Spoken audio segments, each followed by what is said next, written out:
इसमें कोई शक नहीं है। जो कहानी आती है कि मीटिंग चल रही थी, सब बात आई कि सरदार पटेल स्टेट्स की, कि भाई सारे स्टेट्स ने रिकमेंड किया कि सरदार पटेल प्रेसिडेंट हो।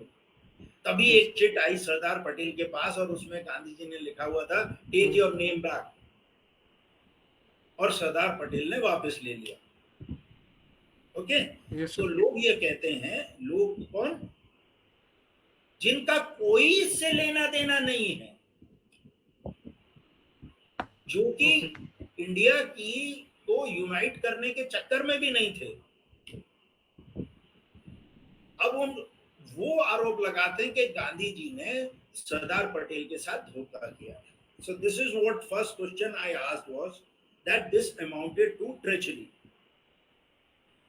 Okay, okay. This amounts to playing dirty politics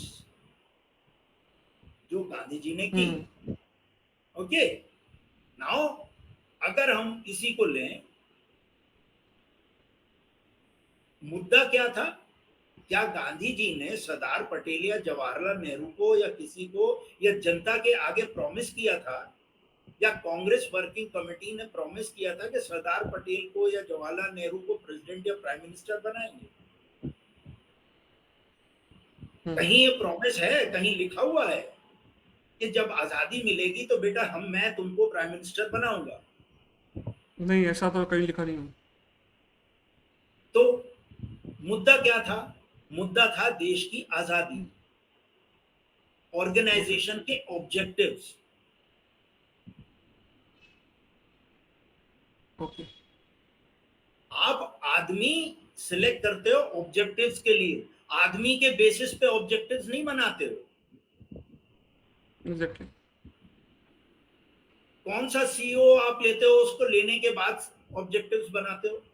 पहले संस्था के, ऑर्गेनाइजेशन के ऑब्जेक्टिव्स बनते हैं, और उसके बाद आप बंदा लेते हो कि इन ऑब्जेक्टिव्स को हासिल करने के लिए मेरे लिए कौन सा सूटेबल बंदा है।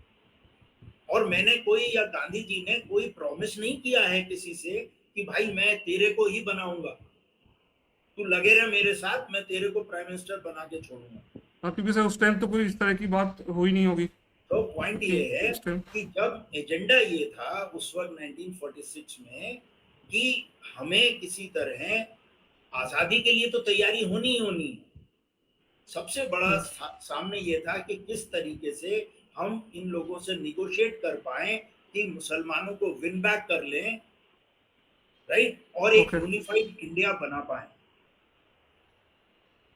जी वरना सर। अंग्रेज हमें उतना ही भटका देंगे और डिवाइड कर देंगे, और हम उतना ही लंबा रास्ता हमें फिर तय करना पड़ेगा, क्योंकि Britishers will continue to delay freedom. Okay, so therefore ये ट्रेजरी, धोखा कब होता है? धोखा तब होता है कि मैं राघव तेरे को प्रॉमिस करूं कि मैं जब कंपनी स्टार्ट करूंगा तो मैं तेरे को सीईओ ले लूंगा, यस सर। लेकिन मैंने तो कोई ऐसा प्रॉमिस नहीं किया हुआ किसी से भी। मेरा तो प्रॉमिस इतना है कि मैं कंपनी खोलूंगा और उसके एक अच्छे ऑब्जेक्टिव्स होंगे। उन ठीक है सर। ऑब्जेक्टिव्स को पाने के लिए कौन होगा, वो तब डिसाइड करेंगे जब हाथ में आएगा, राइट। सो ये किसी तरह की धोखाधड़ी नहीं है, ये कोई ट्रेचरी नहीं है, ठीक है। एजेंडा था इंडिया को यूनिफाइड करना, और उसके लिए जो भी इंपॉर्टेंट आदमी था लगा, जिसके पास काबिलियत है, जो कि सब लोगों में एक्सेप्टेबल है हर कम्युनिटी के लिए, तो उसको हमने, उन्होंने, कांग्रेस वर्किंग कमेटी ने प्रेसिडेंट नियुक्त कर ली।